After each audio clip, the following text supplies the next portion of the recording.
তারেফ কিন্তু লাইফে ছিল, ফায়ার বার্ন হয়েছে, ছড়ায়নি, ফাটে নাই, বিমানটা তখনও এক্সপ্লোশন হয় নাই, জাস্ট আগুনটা ধরছে। ও ওই সিকোয়েন্সে সিঁড়ি প্লাস সিঁড়ির ভিতরে যে বাচ্চাগুলো ছিল ও দৌড়ায়া ওগুলারে টাইনা বের করেছে।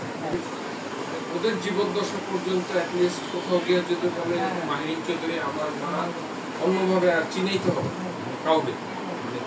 আমাদের মুখে রিটাপা শুনতে শুনতে ওরাও বলে যে এই রিটাপা, হ্যাঁ ওই দিন বলতেছে রিটাপার কাছে গেছিলাম, যেদিন আপনার সাথে দেখা যাচ্ছে তোদেরও আপা, এই বোমা এদিকে আসো, এই বোমা তোল এদিকে, এটা হলো মাহিনের ছোট ভাই বোন, ওই যে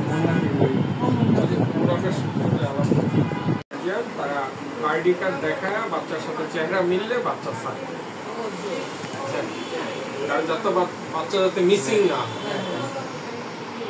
তো ওইখানে দাঁড়ায়, ঠিক ও ধরেন এই জায়গায় দাঁড়ায় আছে, প্লেনটা পড়ছে এই জায়গায়, হ্যাঁ প্লেন এই জায়গায় পড়ছে, ও সেফ, ওর সাথে পিছনে যারা আছে সবাই কিন্তু ওই সময় সেফ মোড, জাস্ট বিকট শব্দে ওরা, এখন আগুনও জাস্ট ফায়ার বার্ন হয়েছে, ফাটে নাই, বিমানটা তখনও এক্সপ্লোশন হয় নাই, জাস্ট আগুনটা ধরছে।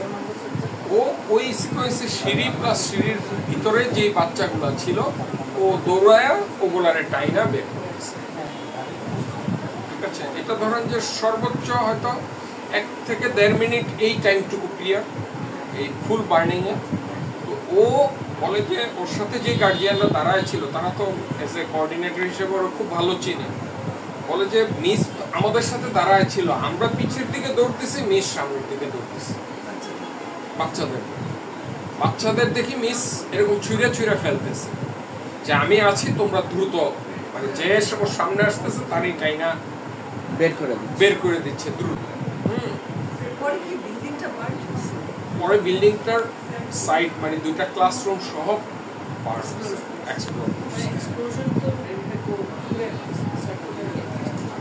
আর ওই যে প্লেনের যে উইং থেকে বিশেষ করে, আর উইং থেকে যখন ওই যে পড়ার পরে মানে আপনার ফুয়েলটা যখন ছড়াইছে ওইটার ভিতরে যখন লাগছে তখন এটা আরো বেশি, সেকেন্ড প্লেন যখন বিকট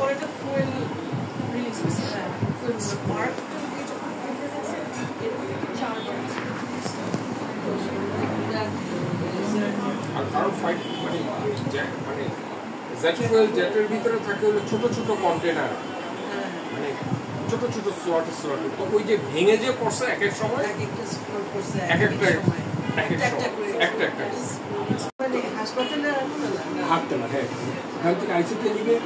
তো ক্যাবিনের ভিতরে ও মেহতাজ আর ওই যে ওর ছোটো ভাই, বড় ভাই, আমি, তো আমি মাথার সামনে করছেন তাই না, আর ওর সামনে করছে, তো ওর আবার ড্রেস করা হচ্ছে যে সব এখন করছে, তা আমি আবার ওকে আমি চিনি নাই, আমি বলছি যে এই এটা কিন্তু প্রেসিডেন্ট সাহেবের ভাতিজা ফরদ ভাই আসছে আমার কথা বলছে, সে তখন কথা বললো আপনি বিশ্বাস করেন আমার একটু মনে হয় না যে এই রুগী মারা যাবে। সে তখন বললো কি বললো বলো, তো ভাইয়া একটু আপনি তারেক ভাইকে, হ্যাঁ তারেক ভাইকে চাপাকেও বলেন, একটু তারেক ভাইকে বললেন, তারপরে এলো মেসেজ ভাইয়া তাড়াতাড়ি, হ্যাঁ আমি লাইফে ছিল, কিন্তু তারেফ কিন্তু লাইফে ছিল, লাইফে ছিল, দেখছেন। আমার মনে হয় ইনার ওয়ার্ড ছিল, ভিতরে ইনার ওয়ার্ড থাকে না, আস্তে আস্তে একটা থেকে একটা মানে যেটা নাও মানে লামটা ছিল, কিন্তু সে যে লিফটের মধ্যে কথা বললো আমার তো বিশ্বাস আমাদের যেটা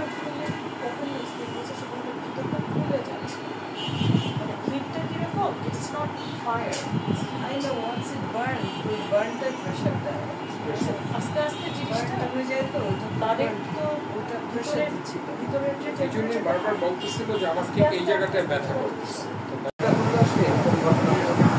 না এটা নিশ্চয়ই কোনো একটা উদ্দেশ্য আছে। আল্লাহর ইচ্ছা। হ্যাঁ, আল্লাহর ইচ্ছা। ও যে মানে সিম্পল লাইফ লিড করেছে, আল্লাহ ওকে এমন অনেক দিচ্ছে, ওটার তো এই অনেক মানুষ হাজার হাজার কোটি টাকা খরচ একটা সময় আপনি ওই ওর ভিতরে ও ভিতরে পড়ে গেছে। হ্যাঁ, এইখান থেকে আমি বয়সী তখন আমি এটা দেখছি। আল্লাহ পারপাসটা আল্লাহ দিচ্ছে, আমরা আল্লাহ তাকে যে সম্মান দিচ্ছে আউট অফ দ্য ওয়ার্ল্ড, এটাই আমাদের সমাজের একটা বড় কনসেপ্ট।